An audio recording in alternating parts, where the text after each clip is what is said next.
Hi, it's Ileana. So today we're going to look at the various information I have from my Jesus archives and remote viewing of things connected to Jesus.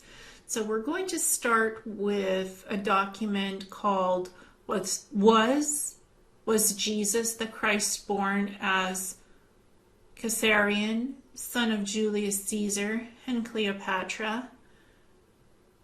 Jesus is not Caesarion. Jesus was born in Israel, and Caesarion was born in Egypt to Julius Caesar and Cleopatra, two separate people. Caesarion was a scholar and a philosopher who studied the ancient mystery schools and various esoteric knowledge, but he was not tapping into universal spiritual teachings like Jesus was, who is passing on the spiritual teachings to people searching for the truth. The Essenes were inspired by the Jesus spiritual teachings, and they continued doing that type of work to educate people beyond even when Jesus passed on. Essenes were the carriers of sacred universal knowledge that would later become parts of the Library of Alexandria. They knew many of the mysteries of the universe. Jesus was a healer. Jesus was a wisdom teacher. He healed with energetic light Christ consciousness, taking energy directly from the universe, from the stars, the moon, the sun, and bringing it down in white light healing to heal people. He was of a pure consciousness that was interconnected to many different realities. He saw potentials in the universe. He saw things that would come to be in the future. He had visions. He didn't talk about it openly, about all the gifts he had. People would follow him. He would touch them and they would be healed because he had connection to true Christ consciousness, to that energy of divine healing, where he could bring down the Christ consciousness healing energy, touch a person, and heal them completely. He had that gift, plus the gift of foreseeing and foresight, which he did not share with anyone. He did pass on his wisdom teachings, so he really changed the world. There were actually 2 to 3 Jesus beings, one that did the spiritual teachings and the second that did the healing because he had the Christed divinity energy placed within his soul. And there were other cloned containers of the Jesus body. So there was a cloned body on hand for various reasons, which we'll get into in the remote viewing.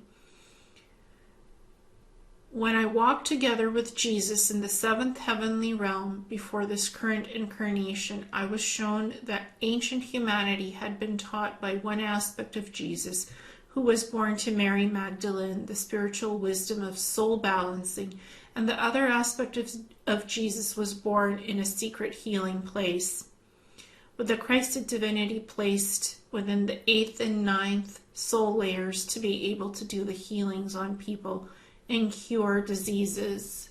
That's Ben Joseph, Yeshua Ben Joseph, Jesus. That's the one who is given the healing abilities. The other one was given spiritual wisdom to teach, soul balancing, and he had a separate lifetime. They both looked like Jesus. They were both Jesus. They came from the same Christ consciousness, but they had 2 separate paths to follow. Both Jesus' soul aspects walked in separate paths on earth doing their divine work. I think they knew of each other, that they had a connection, like a psychic twin connection, like twins do. Those that are born twins. I think both of them had an awareness of each other and a knowing. So they were interconnected on that plane of existence. Was one Jesus a clone or a twin of the other? The spiritual teaching Jesus and the Christed healing Jesus were not clones or a twin of the other. They shared portions of the same soul in two separate bodies, yet the souls had their own mission parameters. One was to teach spiritual soul consciousness for the ascension process, and the second was to do healing miracles and curing diseases and physical deformities. That's Yeshua ben Joseph. The current vibration that is Jesus in the heavenly realms is a merger of the spiritual teacher and the healer combined again as a whole soul spark with no separation in several bodies walking on a planet, which was on Earth. One of the questions that I had for Jesus when walking with him was, why are humans so emotional, and why does it take them so long to evolve beyond being unawakened in the way that they lose their memories of prior lifetimes when they incarnate on Earth? Jesus told me that to understand humans is to walk in their shoes, to walk in their feet, to walk among them, and to experience the full range of emotion, as that has elements of creation itself, inspiring creativity, ingenuity, cleverness, and an evolving intelligence that does evolve the soul beyond the human experience while being in a corporeal form. So to walk among humans is to understand humans, is to walk in their shoes, literally. To be able to step into somebody's shoes and live a day in their life, to understand what they're truly like, to understand their soul, their experiences, what makes humans humans. The greatest lessons of soul divine evolution and achievement happen when interacting with both the holographic aspects of existence and the physical connection, where the souls reach their highest divine path of understanding for what they create themselves and how creation exists beyond the physicality with energy and spirit. To be human is to walk in the human shoes and to understand the human reality. A physicality nature, the holographic universe, the quantum universe, and the physical universe combined in unity as one, which is the human experience on Earth and other planets that are 3D, 4D, 5D, and to some extent 6D, where you can get those kinds of experiences still and learn the best experiences and lessons in life that these planets have to offer. And I don't think they're prison planets at all. I think they're tougher energy worlds and heavier worlds where you get the most experience of existence and vibration of what you can physically experience. When you go to 7D and beyond, you don't really get those same physical connective experiences. It's more energy, vibration. But from 3rd, 4th, 5th, and even to some degree 6th dimension, you can still have a physical experience and learn some interesting things and understand how the holographic universe, the quantum universe, and the physical universe work together through those physical, tactile, corporeal, energetic, and vibrational experiences of what the body is, of what the soul is, the light body, the human body, the physicality, the mind, the soul vibration, and the blueprint of all reality. So that was kind of my talk with Jesus before this incarnation, how that works. Now we're going to look at the remote viewing of the Jesus crucifixion, what really happened in that time period. So when I was starting to do the remote viewing, I saw 6 container bodies of Jesus that were cloned by the Pleiadians and kept in cryogenic tube suspension, preserving the bodies like in long tubes with an ether type of a vapor, keeping the cloned bodies preserved. The Jesus dupe cloned bodies were designed as decoys to put in case attempts were made to kill the original Jesus with the name of Yeshua ben Yosef, and a timeline was seen by the Pleiadians where Jesus would be hunted by a military brigade in the church for a public crucifixion event. So it was decided that one of the 6 clone container bodies would be affixed to the cross and then put in the cave where the body was interned after the crucifixion event was completed. The crucifixion happened at the cross in Jerusalem approximately 2,000 years ago. So they kept Jesus' dupe cloned bodies, designed as decoys. So if anybody tried to kill the original Yeshua ben Yosef, the healer with the healing miracles, they wouldn't allow him to be killed, and they would put the body's cloned dupe body as if he was killed, and to preserve him to continue to do his miracles and the work. Several attempts were made on Jesus to capture him and kill him, and they failed because he had ability to literally tell somebody else's mind to go away and to not take him in. But one of the dupes, clone dupes, was allowed to be taken and for that body to be put on the cross, literally. A bit of a soul consciousness could be put into the dupe body to make it function and look like Jesus and act like Jesus, but it wasn't the full version of Jesus. So one of those clone dupes with a small soul shard fragment was allowed to be put on the cross and crucified with the nails literally nailed to the cross, with a hammer to the cross, and the bleeding. That was the body, the bleeding, that was the suffering. Several days, him staying alive, that was real. And then he sort of what looked like the resurrection is when the actual Jesus left with his companions, and the dupe clone body was left as a form of the crucifixion. And what people saw as the light above the cave, that was real. So the individual known as Yeshua was the original Jesus who left the planet after the crucifixion event was completed. That original Jesus had the genetic makeup to live up to 800 years, so he could not remain on earth forever, even if he had not been crucified. Yeshua was transported from Earth by one of the Pleiadian scout crafts. And various bright lights were seen above the cave where the clone body was interned as part of the crucifixion event. The bright lights were the beam outs of Jesus and his immediate circle of trusted companions being taken off Earth because it was time. And the other Jesus that taught the spiritual wisdom, he got to live out his life normally on Earth. He didn't live for 800 years, but there was two paths to Jesus. One, the healing miracle that left the planet, and the other, spiritual wisdom teacher who got to live out his life and visit many, many countries, India, Egypt, Jerusalem, Israel, various places, and teach.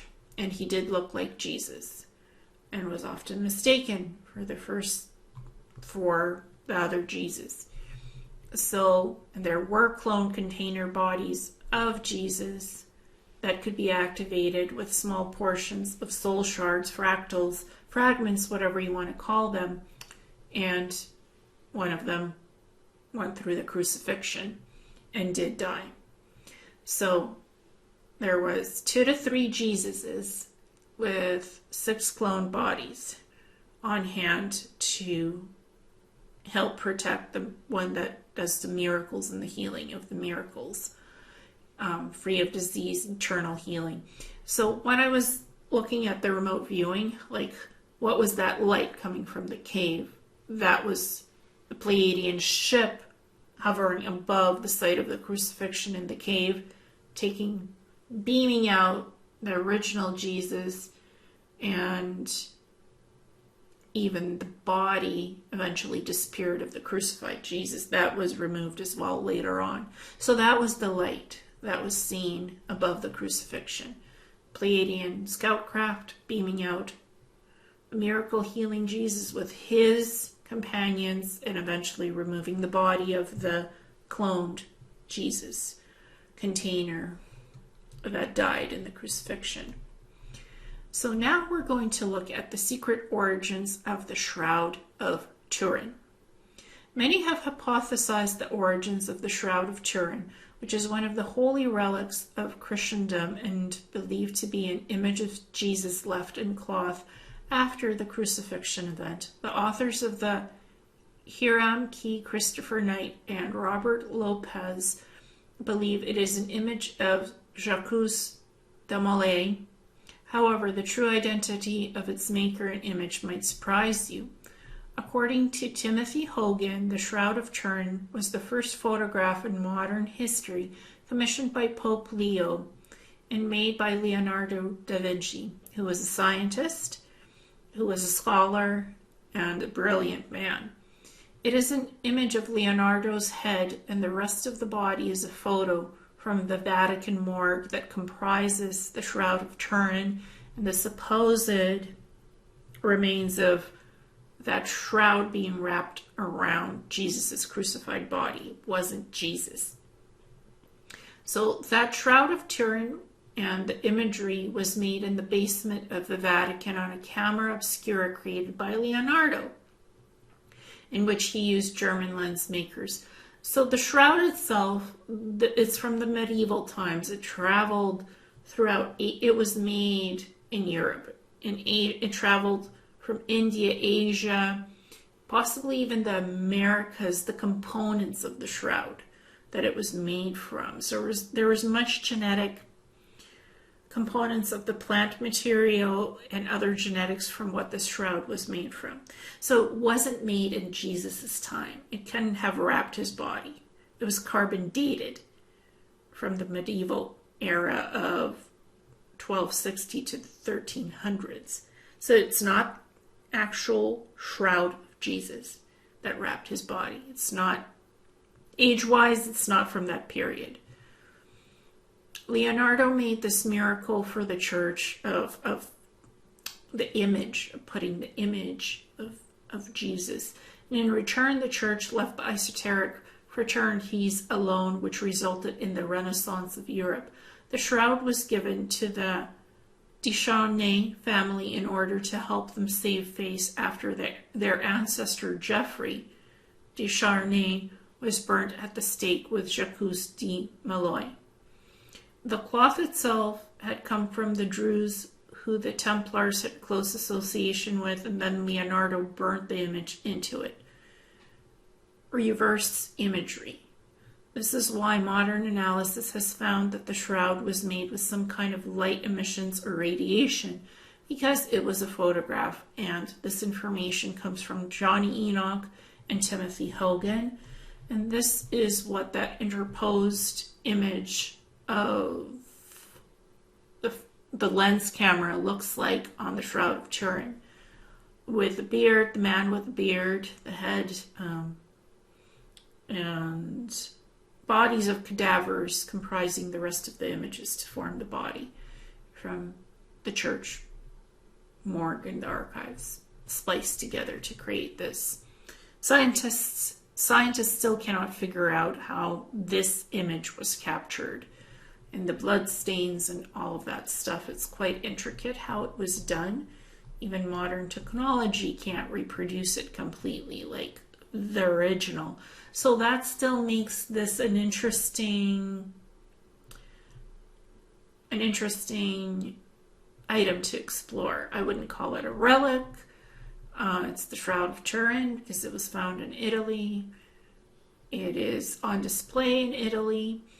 It's well protected. It's still an interesting item, and how it was produced and its history, and it's connected to Jesus because of what it represents as what this could have looked like if a miracle happened in the resurrection of Jesus and the crucifixion. So it simulates that, it emulates that, so that's why it's interesting in how this was made and why. So this is what I have from my Jesus archives and the remote viewing of the Jesus crucifixion. Thank you so much.